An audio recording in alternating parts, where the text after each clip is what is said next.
दोस्तों prime minister youth programme 2024 का आगाज़ हो चुका है। तो आज की इस वीडियो में हम जो है उसके ऊपर अप्लाई करने का तरीका सीखेंगे, किस तरह से आप घर बैठे इसके ऊपर अप्लाई कर सकते हैं। और जो लास्ट वीडियो में मैंने आपको बताया था कि कौन कौन सी गलतियां जो आप करते हैं जिसकी वजह से आपका जो है वो लोन रिजेक्ट होता है, वो आप वीडियो को एक दफ़ा लाजमी देख लीजिए ताकि आपको जो है वो सारी चीज़ें समझ आ जाएंगे भाई उस वीडियो में क्या क्या ऐसी गलतियाँ थी जिसकी वजह से जो है वो मेरा लोन रिजेक्ट हुआ था। तो वो वीडियो लाजमी देखिएगा ताकि आपको सारी चीज़ें समझ आ जाएं। और आज की इस वीडियो में हम अप्लाई करना सीखेंगे कि आप किस तरह से प्राइम मिनिस्टर यूथ प्रोग्राम में ऑनलाइन घर बैठे ही अप्लाई कर सकते हैं। तो चलते हैं कंप्यूटर की स्क्रीन पर। कंप्यूटर की स्क्रीन पर से पहले अगर आपने अभी तक हमारा चैनल सब्सक्राइब नहीं किया तो चैनल को सब्सक्राइब कर लीजिए, साथ बेल का आइकन होगा उसे लाजमी दबाइएगा ताकि मेरी हर आने वाली वीडियो का नोटिफिकेशन आपको मिलता रहे। तो दोस्तों चलते हैं हम कंप्यूटर की स्क्रीन पे। दोस्तों हम कंप्यूटर की स्क्रीन पे आ चुके हैं। प्राइम मिनिस्टर यूथ प्रोग्राम जो है वो ऑलरेडी मैंने उसकी ऑफिशियल वेबसाइट जो है वो ओपन कर ली है। ठीक है, आप यहाँ पे सारी डिटेल खुद भी पढ़ सकते हैं। ठीक है, ये सारी चीज़ें आपको मैंने यहाँ पे कल लास्ट वाली जो वीडियो थी उसमें बता दिया था सारी डिटेल कि आप क्या मसला करते हैं, क्या चीज़ें नहीं करते हैं, तो देन आपका जो लोन है वो रिजेक्ट हो जाता है। तो अब हम आते हैं एप्लीकेशन के फॉर्म के ऊपर। पहले आप वो वाली वीडियो देख लें एक दफ़ा ताकि आपको सारी चीज़ें क्लियर समझ आ जाएं। उसके बाद हम आप क्या करेंगे, अब हम करेंगे अप्लाई लोन के लिए। तो यहाँ पे आप देख लें PM business agriculture loan scheme, आपने सिंपल इस अप्लाई नाउ के ऊपर क्लिक करेंगे। जैसे ही अप्लाई नाउ के ऊपर क्लिक करेंगे तो आपके सामने ये वाला पेज आ जाएगा। यहाँ पे आपको थोड़ी सी उन्होंने डिटेल दी हुई है कि टायर 1 है, टायर 2 है, टायर 3, मतलब 3 किस्म के लोन जो हैं आपको मिलते हैं। ठीक है, पहला तो होता है आप 5 लाख रुपए तक ले सकते हैं जिसमें आपको सिर्फ 5 लाख लेंगे और 5 लाख ही वापस करने पड़ेंगे। इसी तरह जो है आप 15 लाख का ले सकते हैं जिसमें आपको 5% जो है वो लगेगा। और इसी तरह जो है आप 1.5 करोड़ रुपए तक का भी ले सकते हैं जिसमें आपको 7% जो है वो मार्कअप लगेगा। ठीक है, तो ये बेसिक चीज़ें थी। इसके बाद आपने क्या करना है, सिंपल आप ट्रैक भी कर सकते हैं अगर ऑलरेडी आपने अप्लाई किया हुआ है। कैलकुलेट भी कर सकते हैं किस्तें आप जो है महीने का कितना लोन लेंगे तो वो कितनी किस्तें जो हैं वो आपको पड़ेंगी, वो भी हम आखिर में जो है वो कैलकुलेट करेंगे। सबसे पहले हम आ जाते हैं अप्लाई फॉर लोन। आपने सिंपल इसके ऊपर क्लिक करना है तो आपके सामने ये आएगा। आपने सिंपल इसको क्लोज करना है। आप ये पढ़ना चाहते हैं तो इसको पढ़ लें वरना सिंपल क्लोज कर दें, लेकिन बेहतर यही होता है कि आप चीज़ों को पढ़ लें। उसके बाद आपने सिंपल क्या करना है, आपने यहाँ पे आना है और यहाँ पे आने के बाद आपने अपना शनाख्ती कार्ड नंबर इंटर करना है। उसके बाद जो है आपने CNIC और इशू डेट अपने इसमें पुट करनी है। उसके बाद आपने यहाँ पे शनाख्ती कार्ड नंबर जो है वो देना है और शनाख्ती कार्ड के बाद आपने जो है वो उसकी जो तारीख़ इजरा है शनाख्ती कार्ड की वो लिखेंगे। और आप कौन सा लोन लेना चाहते हैं, 5 लाख का लेना चाहते हैं, 15 लाख का, या 1.5 करोड़ तक का जो है वो लोन लेना चाहते हैं, तो आप इसमें से जो भी लेना चाहते हैं वो आप जो है वो क्लिक करेंगे। ठीक है, मिसाल के तौर पर मैं कहता हूँ कि मैं छोटा लोन ही 5 लाख का ही मुझे काफ़ी है। ठीक है, मैं अपने कारोबार के हिसाब से बता रहा हूँ। ठीक है, तो आपने यहाँ पे सबसे पहले मैंने अपना शनाख्ती कार्ड नंबर जो है वो एंटर कर देता हूँ। उसके बाद हम सीधा CNIC की जो डेट है आपके शनाख्ती कार्ड पे वो आपने शनाख्ती कार्ड से देख लेनी है और यहाँ से वो जो है सेलेक्ट करेंगे। उसके बाद जो है आपने जिसके लिए अप्लाई करना था वो आपने टायर 1, टायर 2, टायर 3 जो भी करना था, 5 लाख लेना है, 15 लाख लेना है या 1.5 करोड़ तक लेना है, वो आप सेलेक्ट करेंगे। मैं मिसाल के तौर पर 5 लाख करता हूँ। उसके बाद आप इंटर के बटन के ऊपर क्लिक करेंगे तो हमारे पास जो है वो यहाँ पे ये वाला ऑप्शन ओपन हो जाएगा। सबसे पहले आप बैंक सेलेक्ट करेंगे कि आप जो है वो किस बैंक से जो है वो आपके जो भी करीब तरीन है आप जिसमें आपका अकाउंट है वो सिलेक्ट कर लें। ठीक है, आपको क्योंकि ये जो यूथ प्रोग्राम है ये बैंकों के जरिए ही आपको पैसे मिलेंगे। ठीक है, तो मिसाल के तौर पर मैं कहता हूँ कि मैं नेशनल बैंक ऑफ पाकिस्तान को सिलेक्ट करता हूँ। उसके बाद आपने यहाँ से MFI का इंतखाब करना है। तो MFI के लिए आप किसी भी को सिलेक्ट कर सकते हैं, माइक्रो फाइनेंस को कर सकते हैं, डेवलपमेंट। तो मैं कहता हूँ कि मैं माइक्रो फाइनेंस लिमिटेड से जो है वो इसको सिलेक्ट करता हूँ। उसके बाद आपने यहाँ पे अपना नाम दे देना है, मैं यहाँ पे नाम दे देता हूँ। ठीक है, उसके बाद आगे आ जाती है दस्तार गुजार की तस्वीर। तो आपकी जो है वो तस्वीर लाजमी होनी चाहिए। आपने सिंपल ब्राउज के बटन के ऊपर क्लिक करना है। यहाँ पे क्लिक करने के बाद आपकी जो भी पिक्चर होगी आप उसको सिलेक्ट करेंगे और ओपन कर लेंगे। तो मैंने यहाँ पे अपनी पिक्चर जो है वो डाल दी है। इसी तरह अब आपके पास आ जाता है शनाख्ती कार्ड की जो सामने का हिस्सा है उसकी तस्वीर। तो आपने जो सामने सीधा हिस्सा होता है शनाख्ती कार्ड का उसके ऊपर तस्वीर ले लेंगे। उसको भी आपने इसी तरह सेलेक्ट करना है। मिसाल के तौर पर जैसे मेरी ID कार्ड की है, मैंने इसके सेलेक्ट किया और ओपन कर दिया। अब यहाँ पे जो है शनाख्ती कार्ड का पिछले हिस्से की तस्वीर, तो इसको भी आपने सिंपल ब्राउज करना है। ब्राउज करने के बाद आपने जो है वो बैक तस्वीर जो है वो दे देनी है। ठीक है, तो मैंने इस तरह अपलोड कर दी है। तो सिंपल आपने भी इसी तरह ही अपलोड करनी है। ठीक है, उसके बाद आगे आ चलते हैं। तो आगे आ जाते हैं, यहाँ पे आपने जो है वो डेट ऑफ बर्थ बतानी है जो भी आपके जो है वो CNIC के ऊपर है। तो मैं यहाँ से अपनी जो डेट ऑफ बर्थ है वो बता देता हूँ। ठीक है, उसके बाद मैंने अपनी यहाँ पे डेट ऑफ बर्थ बता दी है। उसके बाद जो एप्लीकेंट जो आपने शुरू में ID कार्ड नंबर दिया होगा वही यहाँ पे डायरेक्ट आ जाएगा। उसके बाद नंबर ऑफ़ डिपेंडेंट्स के आप जो है आपके ज़ेरे कफ़ालत कितने लोग हैं। ठीक है, फैमिली के आप कितने लोगों की कफ़ालत करते हैं, 1 2 3 4 जितने भी हैं आप, ज़्यादा 5 से ज़्यादा हैं इसको सिलेक्ट करेंगे और अगर 4 5 हैं तो यहाँ से नंबर सेलेक्ट करेंगे। मिसाल के तौर पर मैं कहता हूँ कि मेरे जो है वो 3 हैं। ठीक है, इसके बाद कार्ड इशू डेट आपने शुरू में दे दी थी तो वो ऑलरेडी यहाँ पे जो है वो आ जाएगी। इसी तरह आपने जेंडर आप कौन से हैं, लड़का है या लड़की हैं, जो भी आप यहाँ सेलेक्ट करेंगे। तो मैं मेल हूँ तो मेल सेलेक्ट करूँगा। इसी तरह जो है वो आपके वालिद, शोहर या सरप्रस्त का नाम जो है आप यहाँ पे लिखेंगे, तो मैं यहाँ पे वो लिख लेता हूँ। यहाँ पे आपने जो है अपने फादर जो भी हैं उनका नाम लिख देंगे। उसके बाद आप जो है वो शादीशुदा हैं या नहीं है यहाँ पे आप लिखेंगे। अगर मैरिड है तो मैरिड है, सिंगल है तो सिंगल लिखेंगे। तो यहाँ जैसे मैंने सिंगल कर दिया। इसी तरह सिटीजन स्टेटस जो है आपकी शहरी हैसियत क्या है, कि आप जो है नॉन रेजिडेंट हैं या रेजिडेंट हैं या ओवरसीज रिटर्निंग है, जो भी हैं आपने वो सिलेक्ट करना है। हम जो है पाकिस्तानी हैं तो ज़्यादातर लोग जो रेजिडेंट है पाकिस्तानी और यहीं रहते हैं वो रेजिडेंट सेलेक्ट करेंगे। इसी तरह आपका रिलीजन कौन सा है, आप जो भी हैं आप यहाँ से सिलेक्ट करेंगे। इस्लाम, हिंदुज़म, क्रिश्चियनिटी है या जो भी है आपका, जैसे मेरा इस्लाम है तो मैं इस्लाम सेलेक्ट करूँगा। आपको कोई माजूरी है, अगर है तो येस करेंगे, अगर नहीं है तो नो करेंगे। तो मुझे कोई माजूरी नहीं है तो मैं नो करूँगा। इसी तरह एजुकेशन, आपको कितनी तालीम जो है आपने हासिल की हुई है, तो आपकी जो भी तालीम है, आप मैट्रिक पास हैं, आपने एफए किया हुआ है, आपने डिग्री है, बैचलर्स है, मास्टर है, जो भी आपने किया हुआ है आप वो यहाँ से सिलेक्ट करेंगे। जैसे मैं अपनी कर लेता हूँ कि मैंने जो है वो एमफिल किया हुआ है तो मैं एमफिल सेलेक्ट करूँगा। इसी तरह आपने अपलोड एजुकेशन डिग्री, जो भी आपकी डिग्री यहाँ से सिलेक्ट करेंगे आप, उसकी आपने तस्वीर भी डालनी होगी। तो मैं मिसाल के ब्राउज़ के ऊपर क्लिक करता हूँ और यहाँ से आने के बाद मैं जो है वो इसकी डिग्री यहाँ पर अपलोड कर देता हूँ। ठीक है। इसी तरह आर यू स्किल्ड, ठीक है, क्या आप एक हुनरमंद हैं। मतलब ज़ाहिर बात है जो इसके लिए अप्लाई कर रहा है उसके लिए ज़रूरी है कि वो जो है वो कोई ना कोई जो है उसके पास डिग्री होनी चाहिए और डिग्री के बाद उसके पास कोई हुनर होना चाहिए। तो जैसे मैं कंप्यूटर स्किल्स हैं, कंप्यूटर हार्डवेयर, तो मैं कंप्यूटर्स। उसके बाद जो है प्रेजेंट एड्रेस जो है आपने पूरा जो शनाख्ती कार्ड के ऊपर लिखा हुआ है वो आपने देना है। ठीक है, यहाँ पे मैं दे देता हूँ। मैं फॉर एग्जाम्पल रावलपिंडी ही करता हूँ सिर्फ, ठीक है, लेकिन आपने जो है पूरा का पूरा एड्रेस जो है जैसे हो वो आपने यहाँ पे देना है। उसके बाद आता है प्रेजेंट प्रोविंस। अभी जो है आप किस सूबे में रह रहे हैं, तो आप जिस भी सूबे रह रहे हैं आपने वो सिलेक्ट करना है। जैसे मैं पंजाब में हूँ तो पंजाब सेलेक्ट किया। उसका डिवीज़न कौन सा है आपका, ठीक है, तो आप यहाँ से डिवीज़न जो भी आपका है आप वो सिलेक्ट करेंगे। जैसे मैं रावलपिंडी में हूँ तो रावलपिंडी सेलेक्ट करूँगा। उसके बाद डिस्ट्रिक्ट कौन सा है, आपका जो भी डिस्ट्रिक्ट है वो आ जाएगा, आप वो सिलेक्ट करेंगे। जैसे मेरा रावलपिंडी है तो रावलपिंडी किया।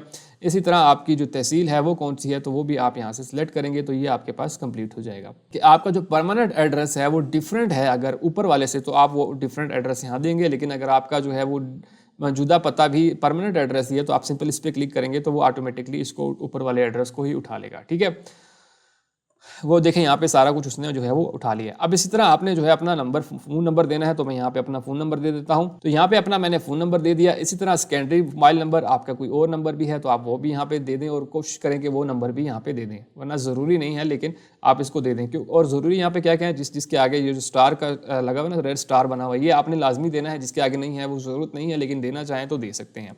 उसके बाद आपके जो है करंट मंथली इनकम जो है वो कितनी है, आपकी महीना आमदनी जो है वो कितनी है, आप यहाँ पे लिखेंगे। जितनी भी है आप यहाँ पे लिखेंगे। ठीक है, जैसे जो है वो लिख लेता हूँ कि 70,000, तो यहाँ पे मैंने मौजूदा आमदनी लिख ली। उसके बाद जो है आपके एक्सपेंस कितने हैं, ठीक है, आपकी अगर सैलरी इतनी आती है तो आपके जो एक्सपेंस हैं वो कितने हैं, तो मैं कहता हूँ मिसाल के तौर पर 50,000। इस तरह आपने जब ये सारा कुछ कंप्लीट कर लेंगे तो आपने सिंपल सेव एंड प्रोसीड के ऊपर क्लिक करना है। तो यहाँ पे आपने सेव के बटन के ऊपर क्लिक किया और ये आपको बोलेगा प्लीज़ वेट, क्योंकि ये इन्फॉर्मेशन को जो है वो आपकी सेव कर रहा है। जैसे ही सेव करेगा तो हम नीचे चले जाएंगे। तो हमारा यहाँ देखें सक्सेसफुली जो है वो सेव हो चुका है। अब हम थोड़ा सा नीचे आएंगे। यहाँ आने के बाद जो है आपके पास ये बी सेक्शन आ जाएगा जिसमें आपको बिजनेस इन्फॉर्मेशन जो है वो चाहिए होगी। ठीक है, बिज़नेस कैटेगरी आपने यहाँ से बताना है कि जो है वो कौन सी बिज़नेस कैटेगरी जो है आपकी यहाँ पे जो भी है, न्यू बिज़नेस आप करना चाह रहे हैं उसके न्यू करेंगे। और अगर आपका ऑलरेडी चल रहा है तो आप उसी पे क्लिक करेंगे। तो मेरा मिसाल के ऊपर ऑलरेडी चल रहा है तो मैं इसके ऊपर क्लिक करूँगा। उसके बाद जो है आप किस इंडस्ट्री में जो है वर्किंग करना चाह रहे हैं या कर रहे हैं तो आप यहाँ से वो सिलेक्ट करेंगे। जैसे मैं सर्विसेज में हूँ तो मैं सर्विसेज लिखूँगा। बिज़नेस सेक्टर कौन सा है आपका, तो मिसाल बिज़नेस का आपका शोबा कौन सा है, ठीक है, कारोबार का शोबा कौन सा है, आप जो है वो एजुकेशन में है, हेल्थ में है, मीडिया में है, टेक्निकल है, रिटेल है, फूड है, ब्यूटी सर्विसेज है, इंफॉर्मेशन टेक्नोलॉजी है, टूरिज्म है, जो भी है आप यहाँ पे सारी इन्फॉर्मेशन है।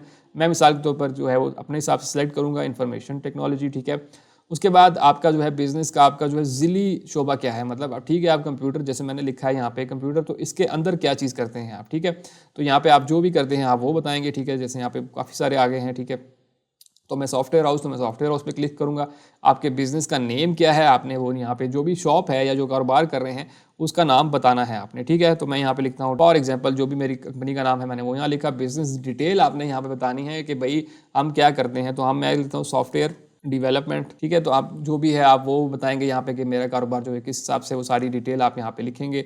इसी तरह रेलिवेंट एक्सपीरियंस, आपको जो है तजुर्बा कितना है, तो आप वो तजुर्बा यहाँ पे लिखेंगे। जैसे मुझे 7 ईयर्स का है तो मैं 7 ईयर्स लिखूंगा। तो अब सबसे इंपॉर्टेंट चीज़ आ चुकी है मंथली बिजनेस एक्सपेंस। यहाँ पे आपकी एप्लीकेशन जो रिजेक्शन होने के चांसेस होते हैं वो बहुत ज़्यादा होते हैं। मैं आपको यहाँ पे एक एग्जाम्पल के तौर पर बताता हूँ कि वहाँ पे जब ऊपर वाले सेक्शन में उन्होंने पूछा था कि भाई आपकी तनख्वाह कितनी है, तो आपने 70,000 बताया था।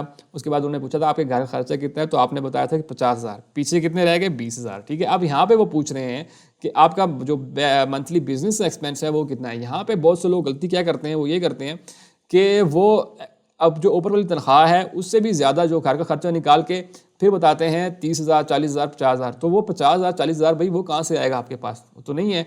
तो इसलिए आपने यहाँ पे सच बताना है कि भाई मैं आज 70,000 कमा रहा था, 50,000 मेरे घर का खर्चा है और जो मेरा बिजनेस है उसके ऊपर खर्चा जो है वो आता है मिसाल के ऊपर 15,000 रुपये आता है। ठीक है, ताकि आपकी तनख्वाह के ऊपर तो कुछ बच जाए ना, जो आप कमाते हैं, तनख्वाह आती है, जो भी आती है आपके कारोबार है उसमें से जो भी आता है तो वो तो कम से कम आपके पास बच है। तो ये मेन चीज़ होती है कि आपने इन्फॉर्मेशन जो है वो ठीक देनी होती है। यहीं से पता चल जाता है कि उनको आप ठीक दे रहे हैं या गलत दे रहे हैं। ठीक है, तो ये बहुत से लोग यहाँ पे गलती करते हैं, आपने ये गलती नहीं करनी है। ठीक है, उसके बाद आप कोई यहाँ पे डॉक्यूमेंट अटैच करना चाह रहे हैं, ठीक है, बिजनेस इन्फॉर्मेशन जैसे दुकान की कोई मतलब आपकी एनटीएन बना हुआ है या कुछ इस तरह, तो आप यहाँ पे डाल सकते हैं। अदरवाइज ज़रूरत नहीं है क्योंकि इसके आगे जो है वो स्टार नहीं लगा, इसके आगे भी वैसे स्टार नहीं लगा। देना चाहें तो दे सकते हैं, ना देना चाहें तो नहीं दे सकते। उसके बाद आपने सिंपल क्या करना है, सेव एंड प्रोसीड के ऊपर क्लिक करेंगे।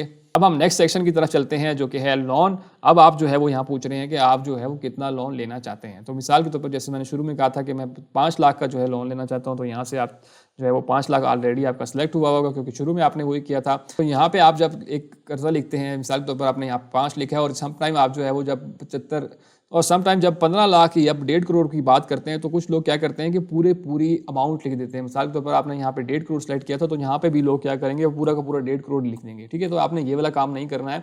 आप छोटा कर्जा 5 लाख का आप पूरा लिख सकते हैं, लेकिन अगर आप जो है ज़्यादा ले रहे हैं तो जैसे अगर 15 लाख के लिए अप्लाई किया तो आप 13 लाख लिखें। इसी तरह अगर 1.5 करोड़ के लिए किया तो आप 50 लाख, 60 लाख, 70 लाख की अमाउंट काफ़ी है आपके लिए। ठीक है, तो ये नहीं करना है कि आपने जो सिलेक्ट किया होगा 5 लाख की है तो 5 लाख चलने पूरा लिख सकते हैं क्योंकि छोटी अमाउंट है, लेकिन बड़ी अमाउंट के लिए आपने जो है हमेशा जो कर्जे की रकम है उससे थोड़ा यहाँ पे बताना है। ठीक है, अभी मैं फिलहाल के लिए तो 5 लाख ही पूरा करूँगा, तो यहाँ पे मैंने 5 लाख जो है वो लिख दिया। और लोन पीरियड आप कितने अरसे में जो है वापस करना चाहते हैं, तो यहाँ पे भी बहुत से लोग जो है वो कहते हैं कि जी हम जो है वो ज़्यादा से ज़्यादा कोशिश करें कि आप जो है इसको कम अरसे के अंदर जो है वापस करें। इससे भी आज जो है आपका कर्जा जो है वो जल्दी आपको अप्रूव होने के चांसेस ज़्यादा होते हैं। तो मिसाल के तौर पर मैं कहता हूँ कि मैं 2 साल के अंदर जो है वो वापस कर दूंगा, तो आपने सेव एंड प्रोसीड के ऊपर क्लिक करना है। तो जैसे इस पर क्लिक किया तो देखें यहाँ पे मेरा रिकॉर्ड जो है वो सक्सेसफुली सेव हो चुका है। अब आगे जाते हैं, आखिरी सेक्शन है जो कि फाइनेंशियल डिटेल्स हैं। यहाँ पे आपने थोड़ी सी डिटेल बतानी है। यहाँ पे क्या करना है, यहाँ पे बहुत से लोग गलत काम कर लेते हैं कि वो शायद कहते हैं कि ये भी लोन की अमाउंट जो है वो मांग रहे हैं। यहाँ पे ऐसा नहीं है, यहाँ पे लिखा हुआ है कि आपने ऑलरेडी अगर किसी बैंक से जो है वो रकम ली हुई है, कर्जा लिया हुआ है, तो उसकी डिटेल बताएं। ठीक है, तो यहाँ पे आप जो है वो सैलरी जो भी आप तो आपने लिया हुआ है तो आप बताएंगे, अगर नहीं लिया हुआ तो आप इसको छोड़ देंगे। यहाँ पे आप जो है वो कुछ इस तरह डैश डैश डाल दें या कुछ भी ऐसे डाल दें, ठीक, 0 डाल दें और यहाँ पे जो है वो 0 डाल दें, यहाँ पे जो है 0 डाल दें। ठीक है, तो इस तरह से आप जो है यहाँ पे ये चीज़ें लाजमी करेंगे। तो इस तरह से आपने एक दफ़ा सारे फॉर्म को दोबारा पढ़ लेना है कि उसमें कोई मसला तो नहीं है, कोई चीज़ तो नहीं है। सारा कुछ जब ठीक होगा उसके बाद आपने यहाँ पे भी टिक करना है और यहाँ पे भी टिक करना है। इसका मतलब ये है कि जो आप सारी इन्फॉर्मेशन दे रहे हैं वो सारी की सारी ठीक है। और सबसे आखिर में फिर आपने क्या करना है, सबमिट के ऊपर क्लिक करेंगे। तो जैसे ही आपके जो एप्लीकेशन फॉर्म जो है वो सबमिट हो जाएगा तो आपके सामने जो है वो ये वाली स्क्रीन जो है वो आ जाएगी। ठीक है, यहाँ पे आप देख लें कि your application has submitted successfully, further soon the concern bank will contact you. अब जो है आपकी एप्लीकेशन जो है वो आप कह रहे हैं कि ये आपकी सबमिट हो चुकी है। जो बैंक है जिसमें आपने अप्लाई किया था वो बैंक आपको खुद रब्ता करेगा। ठीक है, तो अब आपने क्या करना है, इसको क्लोज कर देना है, इसको भी क्लोज कर देना है। और यहाँ पे एक और चीज़ मैं आपको बता दूं कि आप जो है वो इसको देख भी सकते हैं, ट्रैक भी कर सकते हैं। जैसे आपने इस यहाँ पे आना था तो यहाँ पे आपकी ट्रैक है, आप सिंपल ट्रैक के ऊपर क्लिक करेंगे तो यहाँ पे जो है आपने अपना शनाख्ती कार्ड नंबर देना है और जो मोबाइल नंबर आपने दिया था वहाँ पे वो देना है। यहाँ पे CNIC जो शनाख्ती कार्ड की तारीख है, मिलने की तारीख वो लिखेंगे और इसी तरह डेट ऑफ बर्थ लिखेंगे और सबमिट करेंगे। तो ये आपको बता देंगे कि भाई आपकी जो है वो अप्रूव हुआ है या नहीं है। लेकिन ये आपने जैसे ही अप्लाई करना है उसके फ़ौरन बाद नहीं करना, आप हफ्ता 2 हफ्ता वेट करें। बैंक की कॉल अगर नहीं आती है तो उसके बाद जो है आप यहाँ पे चेक कर सकते हैं। तो ये भी आप चेक कर सकते हैं। इसी तरह आप जो है कैलकुलेट भी कर सकते हैं। जैसे मैंने शुरू में बताया था कि हम इस चीज़ को आखिर में देखेंगे कि आप अगर कितने का लोन लेंगे तो आप जो है वो आपको जो महीने की किस्त पड़ेगी वो कितनी होगी। तो मैं जैसे 5 लाख के लिए अप्लाई किया था तो मैं यहाँ 5 लाख लिखूंगा और मैंने जो है वो कहा था कि 2 साल में वापस करूँगा, तो मैं यहाँ 2 साल करूँगा और कैलकुलेट के ऊपर क्लिक करूँगा। तो यहाँ पे देखें उन्होंने सारा कुछ बता दिया कि आपने जो है वो इतनी अमाउंट के लिए अप्लाई किया था और इसके ऊपर कोई भी जो इंटरेस्ट नहीं है, ये सूद के बगैर मिलेगा आपको। ठीक है, और इसी तरह जो है वो लोन पीरियड 2 साल के अरसे में तो इसमें 1 साल में जो है 12 महीने जो है वो मुझे 12 पेमेंट्स करनी पड़ेंगी, ठीक है। और यहाँ पे इन्होंने सारी समरी जो है बता दी है कि आप जो है वो 5 लाख का ले रहे हैं तो आपको जो है वो तकरीबन 20-20 हज़ार रुपये करके आप तो सारे महीने में आपने 20,000 करके जो है आपने ये सारा जो है वो लोन उतारना है यहाँ पे, ठीक है। तो ये आपके पास सारी डिटेल जो है वो यहाँ पे आ जाती है। तो दोस्तों ये वो डिटेल्स थी किस तरह से आप जो है प्राइम मिनिस्टर यूथ प्रोग्राम के लिए अप्लाई कर सकते हैं। होप सो आपको सारी चीज़ें क्लियर समझ आ गई होंगी। बिल्कुल सिंपल स्टेप्स हैं, लेकिन आपने सारी इन्फॉर्मेशन जो है वो ठीक ठीक देनी है। कोई भी ऐसी गलत इन्फॉर्मेशन जब आप देंगे तो वो ऑटोमेटिकली ही रिजेक्ट हो जाएगी, ठीक है। होप सो आपको ये वीडियो पसंद आई होगी। वीडियो पसंद आई वीडियो को लाइक कीजिए, दूसरे दोस्तों तक लाजमी शेयर कीजिए, और सबसे आखिर में अगर आपने अभी तक हमारा चैनल सब्सक्राइब नहीं किया तो चैनल को सब्सक्राइब कर लीजिए, साथ बेल का आइकन होगा उसे लाजमी दबाइएगा ताकि मेरी हर आने वाली वीडियो का नोटिफिकेशन आपको मिलता रहे। दोस्तों मिलते हैं इसी तरह की अगली वीडियो में, तब तक के लिए मुझे इजाज़त दीजिए। अल्लाह हाफिज़।